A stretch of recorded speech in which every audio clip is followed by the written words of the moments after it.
오늘 본문에서 예수님이 신학적으로 중요한 이야기를 하십니다. 조금 딱딱할지는 몰라도 만약에 이단들이나 믿지 않는 사람들이 공격을 할 때 대처를 할 수 있어야 하겠기에 집중하시기 바랍니다. 오늘 본문 말씀의 배경에는 겨울 수전절이 등장합니다. 한문으로 수전절은 좀 어렵습니다만 영어로는 The Feast of Dedication 이라고 하여 봉헌축제 절기입니다. 이 수전절은 사실 구약 성경에는 나오지 않기 때문에 전통적인 유대인의 절기는 아니었습니다. 지금은 하누카라는 이름으로 더 잘 알려져 있습니다. 기원전 2세기경 당시의 통치 세력이었던 그리스의 셀루시드 제국이 그리스 문화를 강압적으로 지키게 해서 유대인의 민족성을 말살하려고 했습니다. 이 민족 말살 정책에 반기를 들어 유대인들이 반란을 일으킵니다. 소위 마카비 반란인데 이 반란에서 유대인들이 승리를 합니다. 그리고 예루살렘 성전을 되찾고 성전 봉헌식을 하게 되었습니다.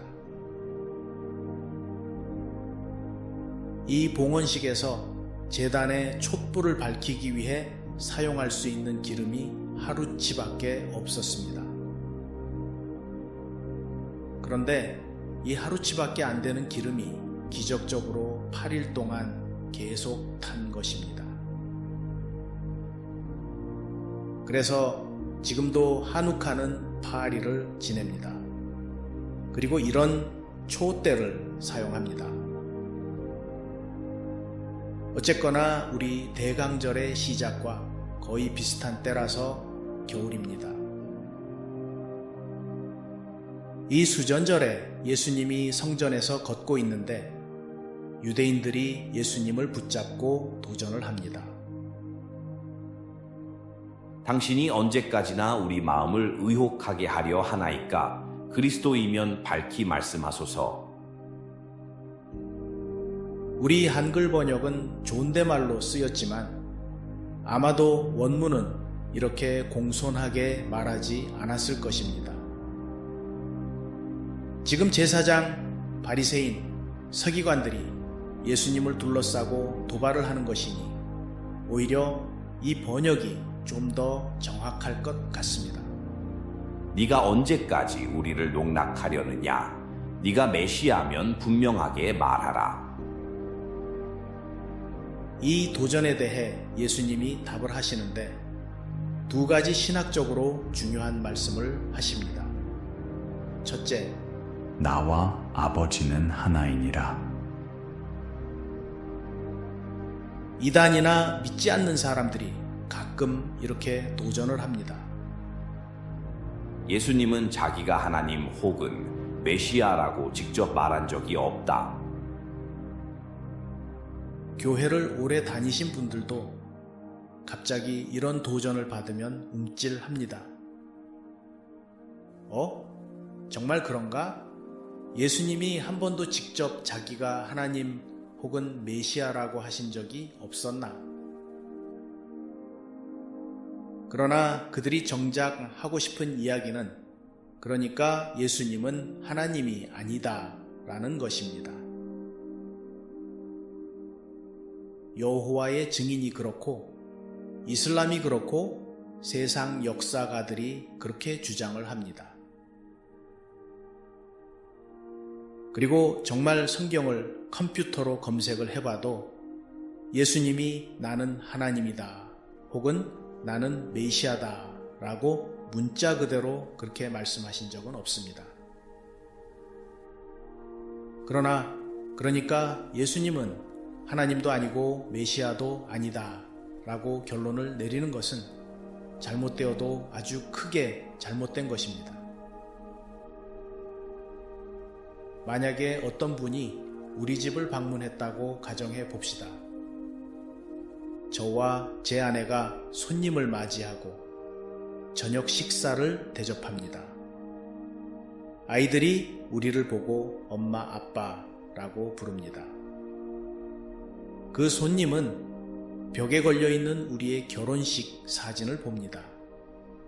그리고 부부 사이에 주고받는 말에서 아, 이 두 사람은 부부구나 라는 결론을 내릴 것입니다.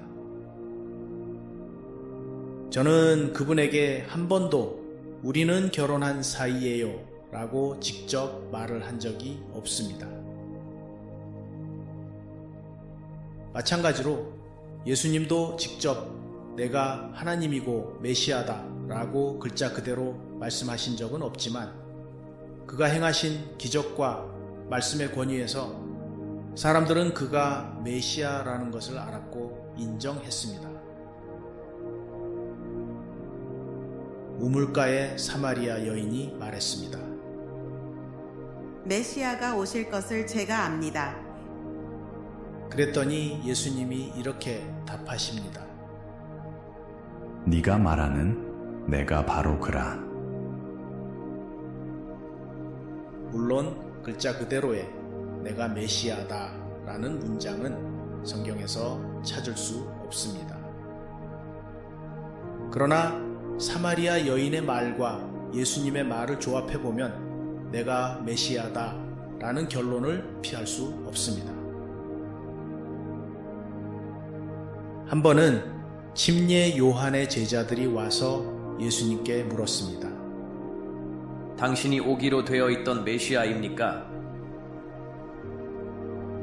예수님이 이렇게 답하십니다. 너희가 가서 보고 들은 것을 침례 요한에게 말하라. 맹인이 보며 못 걷는 사람이 걸으며 나병 환자가 깨끗함을 받으며 귀먹은 사람이 들으며 죽은 자가 살아나며 가난한 자에게 복음이 전파된다 하라. 즉 메시아가 오면 이런 이적을 행할 것이라고 구약에서 예언한 것을 침례 요한에게 전하라는 것입니다. 여기서도 예수님은 내가 메시아다 라고 문자적으로 말씀하지 않으셨습니다. 그러나 침례 요한의 제자들은 예수님이 그러니까 내가 메시아다 라는 뜻으로 알아들었습니다. 마가복음에 보면 대제사장이 묻습니다. 네가 메시아냐? 예수님이 대답하십니다. 내가 그니라. 원문으로는 I am입니다. 그런데 이 I am은 우리 한글 번역 구약에서 스스로 있는 자라고 번역된 표현입니다. 그래서 이 I am은 즉 하나님을 가리키는 표현입니다. 그 외에도 많이 있습니다. 그리고 오늘 본문 말씀 마지막에 예수님이 이렇게 말씀하십니다. 나와 아버지는 하나이니라. 즉 내가 하나님이라는 말씀입니다. 혹시 다른 해석도 가능하다고 생각하실까봐 오늘 본문에는 없지만 다음 구절을 보겠습니다. 선한 일로 말미암아 우리가 너를 돌로 치려는 것이 아니라 신성 모독으로 인함이니 네가 사람이 되어 자칭 하나님이라 함이로라. 예수님의 말씀을 들은 사람들은 예수님이 자칭 하나님이라고 했다고 받아들였습니다. 그래서 신성 모독죄로 예수님을 돌로 쳐 죽이려 했습니다. 예수님이 정말로 내가 하나님이다 혹은 내가 메시아다라는 말씀을 안 하셨습니까? 문자 그대로 내가 하나님이다 라는 표현은 성경에서 찾을 수 없습니다. 그러나 수많은 곳에서 예수님은 당신이 하나님이라는 것, 그리고 메시아라는 것을 여러 방법으로 말씀하셨습니다. 혹시나 어떤 사람들이 예수님은 스스로 자기가 하나님 혹은 메시아라고 직접 말을 한 적이 없다라고 도전을 해도 그런 잔꾀에 넘어가지 마시고 흔들리지 마시기 바랍니다. 예수님은 하나님이시고 메시아라는 것을 성경 전체가 말해주고 있습니다. 두 번째 신학적 요소는 이 말씀입니다. 그들을 내 손에서 빼앗을 자가 없느니라. 이 귀절에서 나온 것이 영원한 구원 보장설입니다. 이는 칼빈의 예정론에 기초한 것인데 예정론은 다음 기회에 다루기로 하겠습니다. 영원한 구원 보장설이란 한번 구원을 받은 사람은 무슨 짓을 하던 절대로 구원을 잃어버릴 수 없다라는 것입니다. 구원의 확신을 가졌던 사람들은 이 말에서 위안을 얻습니다. 교회에 안 나가도 나쁜 짓을 해도 한 번 받은 구원은 영원하다라고 믿습니다. 그래서 교회에 나가는 사람이 사회에서는 개판으로 사는 사람들이 있습니다. 그러나 칼빈의 예정론과 영원한 구원 보장설이 한창 대세일 때 이에 신학적으로 반대하는 신학자들이 있었습니다. 그 대표적인 인물이 알미니우스인데 그는 한 번 받은 구원도 잃어버릴 수 있다라고 주장했습니다. 한국은 장로교가 강하니까 영원한 구원 보장설을 교회에서 많이 들었을 것입니다. 그러나 미국에서는 꼭 장로교가 대세는 아닙니다. 즉, 한 번 받은 구원도 잃어버릴 수 있다라고 생각하는 교단도 많습니다. 그럼 오늘 본문 말씀의 뜻은 무엇일까요?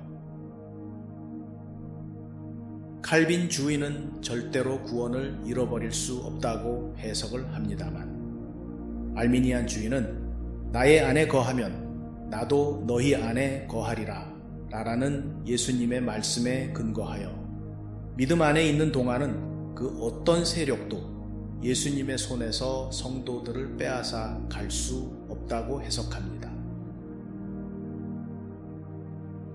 어느 쪽이 맞을까요? 시간이 지나면서 칼빈주의는 조금 바뀝니다. 왜냐하면 믿었던 사람이 믿음을 포기하고 떨어져 나가는 현실을 무시할 수 없었기 때문입니다. 그래서 지금의 영원한 구원 보장설은 이렇습니다. 선택된 참 믿는 자들은 믿음을 잃지 않을 것이며 그래서 구원을 잃어버릴 수 없다. 만약에 떨어져 나가는 사람이 있다면 그는 처음부터 구원을 받은 사람이 아니다.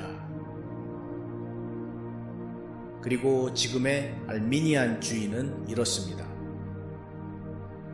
믿는 사람이라도 자유의지를 존중하시는 하나님이기에 스스로 믿음을 저버리기로 결심한다면 구원을 잃어버릴 수 있다. 결국 칼빈주의나 알미니안주의나 같은 이야기입니다. 결과는 같습니다. 그 사람에게는 구원이 없습니다. 다만 믿음을 저버리는 사람에 대해서 칼빈주의는 처음부터 구원을 받지 않은 사람이라고 설명을 하는 반면 알미니안주의는 자유의지에 의해 구원을 버린 사람이라고 설명을 하는 것 뿐입니다. 그럼 우리는 어떻게 해야 할까요? 실수로 죄를 짓거나 사탄이 지배하는 이 세상에 살면서 어쩔 수 없이 죄를 짓게 됨으로 해서 구원을 잃어버리는 것이 아닙니다. 죄를 짓더라도 교회 참석에 해이해졌을지라도 우리의 마음, 우리의 태도가 믿음을 붙들고 있는가의 문제입니다. 제가 전에 태도가 사실보다 더 중요하다고 말씀드렸습니다. 우리의 태도가 예수님을 붙들고 있는 마음이라면 그 어느 누구도 예수님의 품에서 우리를 빼앗을 자가 없습니다. 예수님을 구주로 인정하고 그 안에 거하면 그 어느 누구도 예수님의 품에서 우리를 빼앗을 자가 없습니다. 그러니 실수로 아니면 잠깐 믿음 생활에 충실하지 못해서 구원을 잃어버릴까 걱정하지 마시기 바랍니다. 교회에 실망하여 교회를 떠나가면서 구원을 잃어버릴까 걱정하지 마시기 바랍니다. 그렇다고 해서 교회를 떠나가도 좋다고 말씀드리는 것은 절대로 아닙니다. 그보다는 교회를 다니든 아니면 긴 방학 중이든 더 이상은 예수님을 구주로 받아들일 수 없고 하나님을 믿지 않겠다고 결심한다면 둘 중에 하나입니다. 칼빈 주의대로 처음부터 구원을 받지 못한 사람이든 알미니안 주의대로 구원을 받았지만 자유의지로 그 구원을 포기한 사람이든 그러나 결과는 같습니다. 그 사람에게는 구원이 없습니다. 여러분은 어느 쪽인가요? 제가 말씀드리겠습니다. 성령님이 아니고는 아무도 주라 시인하지 못한다고 성경이 말하고 있습니다. 바꿔서 말하면 예수님을 주로 시인하는 것은 오직 성령님의 감동에 의해서만 가능한 것입니다. 따라서 적어도 지금 여기서 예배를 보고 있는 여러분은 예수님을 구주로 인정한 사람으로서 그 구원은 여러분이 예수님에 대한 믿음을 저버리지 않는 한 영원할 것입니다. 만약에 여러분 중에 그렇게 믿지 않는다면 예배 후에 꼭 저를 보고 가시기 바랍니다. 기도하겠습니다.